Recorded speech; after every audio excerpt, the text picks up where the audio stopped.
Hello and welcome to Ensemble Conversations with me, Mark Kilmurry. Harold Pinter's The Caretaker would have been preparing for production, but the world had other Pinter pauses in mind for us. Instead, we have actor Darren Gilshenan and director Iain Sinclair to talk to us this morning. Welcome both. Hello, how are you? Hi, Mark. How are you going? Fantastic. How's isolation treating you? What have you been doing, Iain?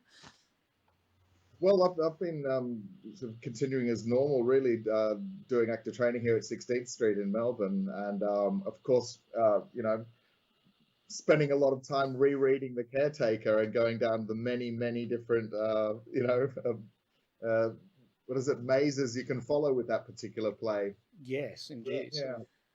And Darren, have you been looking at it must have been a strange place for you to be as director and as actor to be preparing, because we prepare so far in advance for a performance coming up, that suddenly you're on hold. Do you look at it? Do you leave it?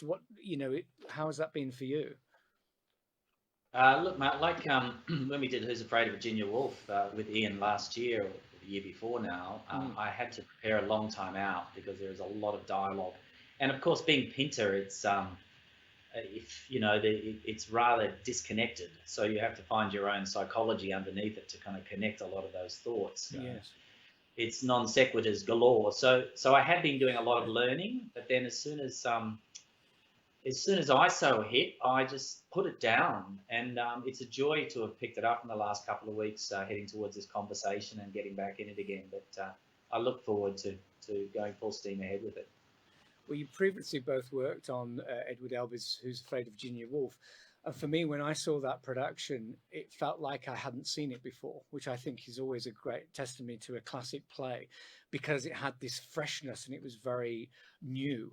And I felt like I was on a first night of a new play in the theatre. Iain, how does that work for you when you're looking at and preparing a text that is 40, 50-year-old modern classic? How do you approach it in a way that would keep it contemporary and fresh and modern? Well, I make a pretty strong rule for myself that I treat any classic work that I'm working on as if it's a new play, because I work as a dramaturg quite a lot as well. Yes. And conversely, when I work on new plays, I give them the respect of being a classic. And I find that those two different sort of perspectives really help. You know, just to think that Hamlet had a first night once is an amazing thought. So I find that if I go in with that same level of new discovery that I have when I'm working on a brand new work, then you're not really sort of weighted down by all of the other productions or ideas about it, or what particular school of theatre it belongs to or anything like that. And I think another thing I do is that I'm very careful not to overread a play and come and form too many opinions. You sort of do that in your early stages as a director, yes, when you're desperate to prove that you're any good. But then after a while, you learn to slowly relax that and explore with the artists in the room. And I think that's the way to achieve that level of freshness is like beginner's mind discovery. Yes. And Darren, for you, is that similar in terms of approaching those, like George, that classic role, or Davies in The Caretaker? Is it to be as open as you can and not form too many already formed opinions, or do you go on a hunch, or how would that work for you?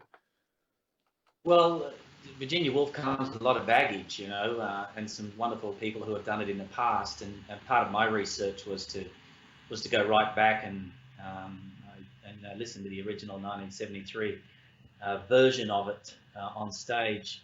And look, I think when we hit the rehearsal room, I remember we were carrying a bit of Liz and Richard Burton into the rehearsal room in the fact that we were shouting at each other a lot.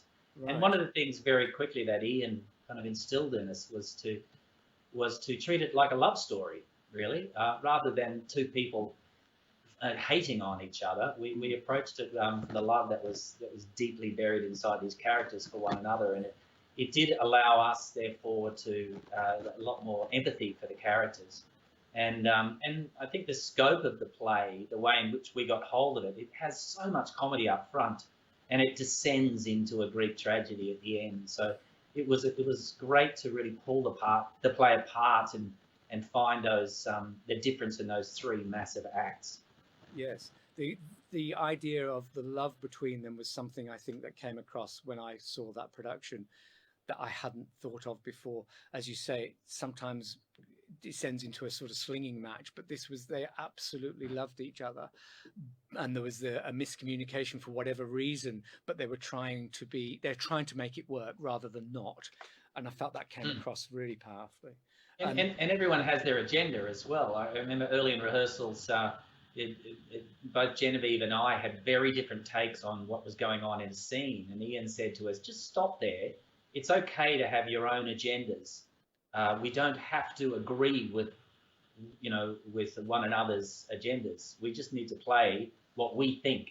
And it stopped us from having some good old Barneys. We were allowed to be the caretakers of our own characters. Yes, and that's very important, obviously. Iain, when recently with A View from a Bridge, the Arthur Miller play, impressively again, it felt like it was a completely different aesthetic to the production, but it felt like again a different take on a play we know really, really well. But still, for me, it's serving the author's intentions, and I think that's the trick in a way, that you're not dismantling something, you're actually letting us see it with fresh eyes. Yeah, look, I mean, I have such a great respect for playwrights that I very regularly just cannot believe that they even exist. The level of skill that they have is astonishing. Yeah. And so, I find that if I just go into that and try to discover what conversation they're having with me, then it's nearly always it is larger than I'd ever possibly imagined. And there's a humility that comes from that I think really informs the way I approach the work with the actors again. Oh, my daughter's arrived. Oh, hello. Hello, here to talk about Pinter. What do you think about Harold Pinter? What do you think about Harold Pinter? Yeah, well, that's there's the poster. That's very good. The Caretaker is one of my favourite Pinter plays. I think it has an accessibility like The Homecoming, The Lovers, Dumbwaiter, more so than, say, the later plays One for the Road. What is it that first attracted you to The Caretaker, Iain, Darren, either or, but what is it about that play, do you think, that is still appealing today? Yeah. Well, for me, I think, when I was first introduced to Pinter, I was sort of told that Pinter comes through the absurdist school. And when I first encountered it and read it and saw it myself, I thought, this isn't absurdism. This is realism. This is astonishingly acutely observed behavior.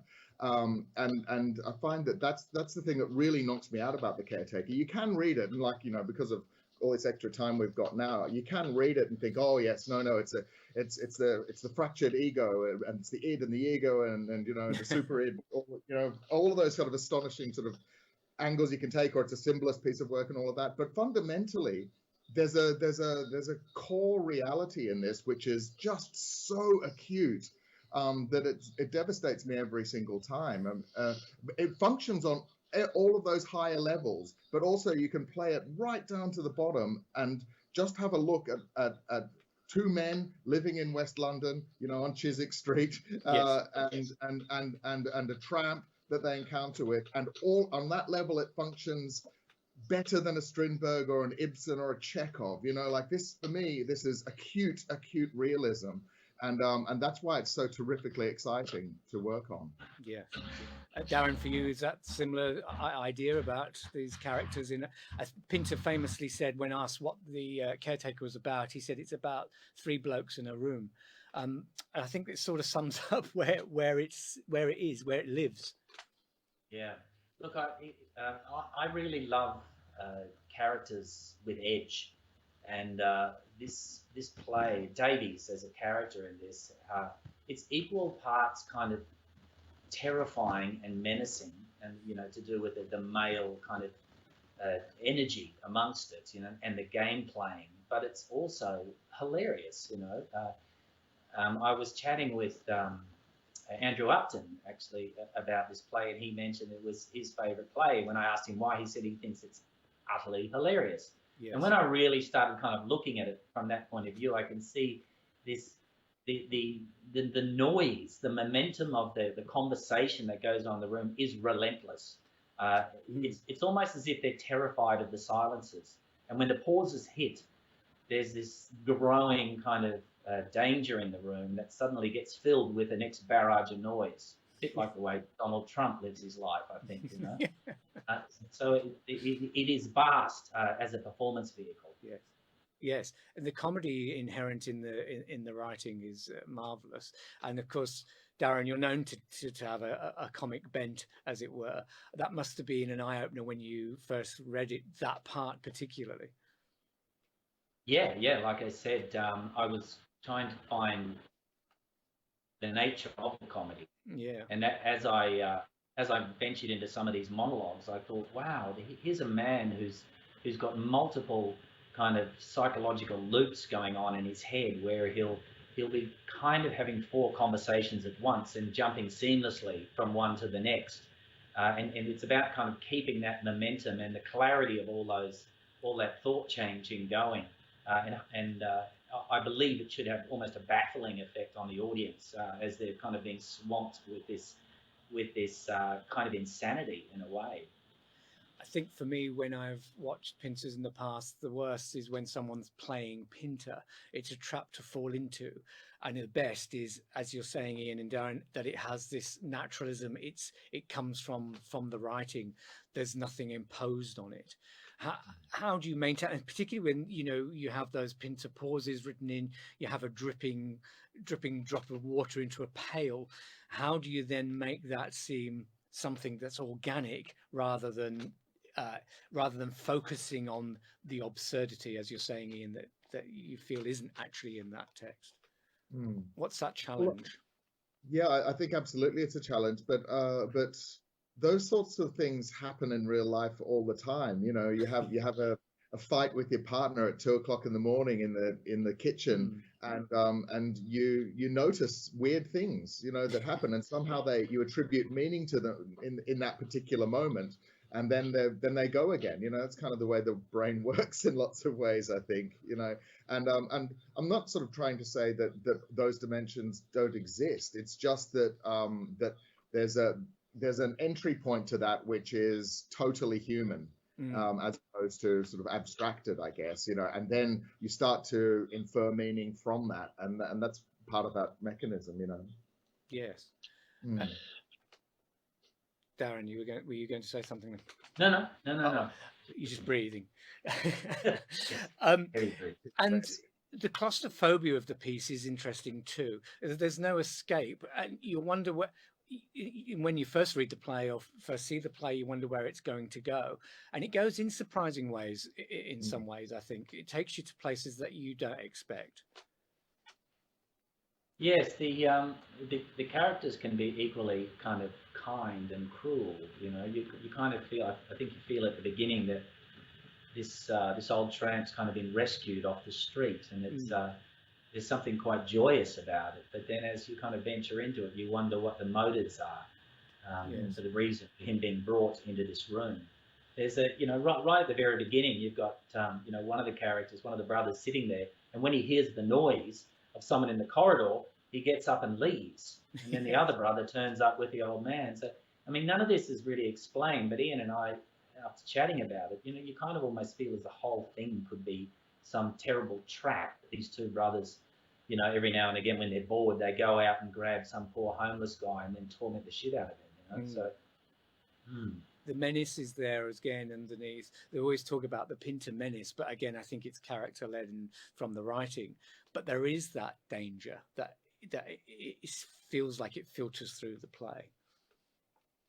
Yeah, absolutely, and that I think it was John Osborne's partner Penelope Guillat who made the observation that Pinter actually was the first playwright to introduce the idea that every time somebody said something, it came with a hidden agenda that needed to be unpacked. It's certainly the sort of thing that Stanislavski, when he was making the the delineation between naturalism and realism, where he said that naturalism is surface and realism is actually looking at all of the underlying causes inside all of that, and what the thoughts behind the thoughts are and the tactics behind the tactics, and suddenly you're playing 4D chess or something. And that's the feeling, I guess, that, so yes, it's Menace, but it's also what people bring to a conversation themselves, and all of that all the levels of unspoken agenda is what Pinter's so loaded with, you know. So it's, in a way, it's better than Menace. It feels menacing, but it feels menacing because, you know, there's a complexity that is so deep, like a well, you know, and Yes. or a dark cave, and you've got to walk in there if you want to find out what's down there, but you've also got to be pretty brave. And serving that subtext is really important too, Darren, I would imagine. Yes, well, look, you know, I find, you know, it's just the learning of it. You know, you do have to kind of connect such a deep level of thought process just to kind of bounce from one thought to the next, because it's didactic. You know what I mean? It's it bounces all over the place. So yeah, it's important that we unpack all of that and find the deeper levels, the deeper meanings behind the conversations. Mm. I remember when I played the young man Nick in a long time ago, and I had that one line, I think it's just before the interval of that one line before. So you wait the whole of the first act to say one line, and you think on opening night, I hope I don't blow this, and then you're into your own in the second act. But I remember the feeling in the theatre of waiting backstage and the silences and the menace and everything that was going on before being quite extraordinary. There's nothing like doing a Pinter play, I think. It's quite a unique experience. Oh, My absolutely. first time. Oh, yeah, right. Yeah, of course. Yeah, this is my first time doing a Pinter. I mean, I've seen many Pinters, but the reason why I jumped at this, the two reasons I jumped at this, is because I've always wanted to do a Pinter. And of course, when it comes to getting below the meaning of lines, Iain Sinclair is the best director I've worked with on that front. And also, Iain, I think that Labyrinth will become clearer, as you say, in the rehearsal room. Yeah, absolutely. And who knows what that labyrinth is? You know, it's tempting right now for me to try and sort of, you know, get the ribbon out and find the way right to the end. But also, it's sort of pointless to do that without the actors. But, you know, it's just simple things like, Aston asks a question of Davies in Act 1, you know, where he asks a simple question: where were you born? You know, and Davies' answer is, what do you mean? You know? And yes. On one level, like, you look at it and go, well, that's complete nonsense. You know, just to read it, it doesn't make any sense. But of course, you can feel already just that two-line interaction radiates with all of this astonishing potential. Yes. And it's tempting, like I said, for a director to go, oh, well, it must be this, this, this, this, and this. But I want to do that with the three extraordinary actors that we've gotten in the room. Yes. Yeah, absolutely. Yeah. Now, we're going to hear an extract just to throw you all into the middle there. I know you haven't had a huge amount of time to work on stuff, but together. But just to explain, Iain, where this comes from in the play. Oh, so this is fairly early on in Act 1, where Austin's brought Davies back into the apartment, and it's a sort of a 3-story terrace house, and they actually just have one level of it, and Davies has been complaining about a whole bunch of things, like he does, and then the idea of shoes arrives, and you can imagine that shoes for a tramp are an important tool of their trade, because all they do is wander around. Yes, indeed. Yes, indeed. Darren, in your own time. Well, you got some nice knickknacks here, all right then, I'll say that. I don't like a bare room. I'll tell you what, mate, you haven't got a spare pair of shoes. Shoes? Now, them bastards at the monastery, they let me down again. Where? Down in Luton, monastery, down in Luton. I've got a mate at Shepherd's Bush, you see. I might have a pair. Now, I've got this mate, right, at Shepherd's Bush in the convenience. Well, he was in the convenience. You run about the best convenience they ever had. Run about the best one. Always slipped me a bit of soap any time I was in there. Very good soap. They have to have the best soap. I was never without a pair of soap. Whenever I happened to be knocking about Shepherd's Bush area. Harold Brown? Yeah, he's gone now. He went. He was the one who put me onto the monastery just the other side of Luton. He heard that they give away shoes. You've got to have a good pair of shoes. Shoes? Yeah, it's life or death to me, mate. I had to go all the way to Luton in these. What happened when you got there then? I used to know this bootmaker in Acton. He was a good mate to me. You know what that bastard monk said to me? How many more blacks you got round here then? What? Got any more blacks around here? See if these are any good. You know what that bastard monk said to me? No, I think they're a bit too small. Would they? Yeah, don't look the right size. Not bad trim. I can't wear shoes that don't fit though. Nothing worse. I said to this monk here, I said, look here, mister. He opened the door. It's a big door. He opened it. I said, look here, mister. I said, I come all the way down here. I said, I showed him these. I said, oh, you haven't got a pair of shoes, have you? A pair of shoes. I said, enough to keep me on my way. Look at these. They're nearly worn out, I said. They're no good to me. I heard you got a stock of shoes down here. Piss off, he says to me. Now look here, I say to him. I'm an old man. You can't talk to me like that. I don't care who you are. If you don't piss off, he says, I'll kick you all the way out the gate. Now you look here, I said. I said, now you wait a minute. All I'm asking is for a pair of shoes. You don't want to start taking liberties with me. It's taken me 3 days to get here, I says to him. 3 days without a bite. I'm worth a bite to eat, ain't I? Get round the corner of the kitchen, he said. Get round the corner, and when you've had your meal, piss off out of it. So I went round the kitchen, you see, and the meal they give me, a bird. I tell you, a little bird, a tiny little bird. He could have ate it in under 2 minutes. Right, he says to me, now you've had your meal, get off out of here. Meal, I says to him. I said, what do you think I am, a dog? Nothing better than a dog. Huh? What do you think I am, a wild animal? What about these shoes I come all the way down here I heard you was giving away? I've got a good mind to report you to your mother superior. One of them, an Irish hooligan, he come at me, so I cleared out. I took a shortcut to Watford and I picked up a pair there. I got onto the North Circular just past Hendon. The sole come off, right where I was walking. Lucky I had my old ones wrapped up. I was still carrying them, otherwise I would have been finished, man. So I had to stay with these ones, you see, but they're gone. They're no good. All the good's gone out of them. Try these. Not a bad pair of shoes. They're strong, all right. Yes, not a bad shape of shoe either. This leather's hardy, isn't it? It's very hardy. Some bloke tried to flog me some suede the other day. Oh, I wouldn't wear them. I said, I can't breathe. Can't beat leather for wear. Suede goes off. It creases. It stains. It stains for life in 5 minutes. You can't breathe. You can't beat leather. Yes, yes. Good shoe, this one. Good. Don't fit though.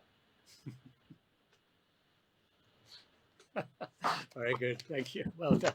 Don't fit. That's perfect payoff, isn't it? After all that, and all that waste of time that he encompasses, which is wonderful. Well done. That's terrific. Can't and wait. also just thinking of it being a tactic, you know, right at the end there. Yeah, it's just like, you know, he Don't has fit. to get the upper hand all the same. Yes. Yeah. Fabulous. Just before we go, Darren, you were in the middle of Harrow. That hadn't quite finished on television, the show that you've been attached to for the last few years. Are there thoughts of that coming back, and what's happening with that? Yes, we were about a week and a half from the end of the shoot of series 3, and the plug got pulled. So we are waiting for our lead to come back from the States, which may be a while before we can finish that show. So it's all on hold at the moment. Yeah, well, hopefully it'll come back, and it was it'd be great to see it. And Iain, are there any projects coming up for you in the future when we're out of this little pause? Yeah, well, I was in the middle of working on Joanna Maureen Smith's new play Berlin at MTC when the plug got pulled on us, and Yeah. thankfully that production also got pushed into the 2021 season. So really, it's just about picking up all of those pieces. I really love to do a new play followed by a classic followed by a new play as much as possible, and so this is a lovely progression, and I'm just glad that both of them sort of may still exist, because that way I can do that thing, apply the principles of a new play to a classic and the classic principles to a new play. Yes. And hopefully keep that going on forever. Yeah, great. No, absolutely.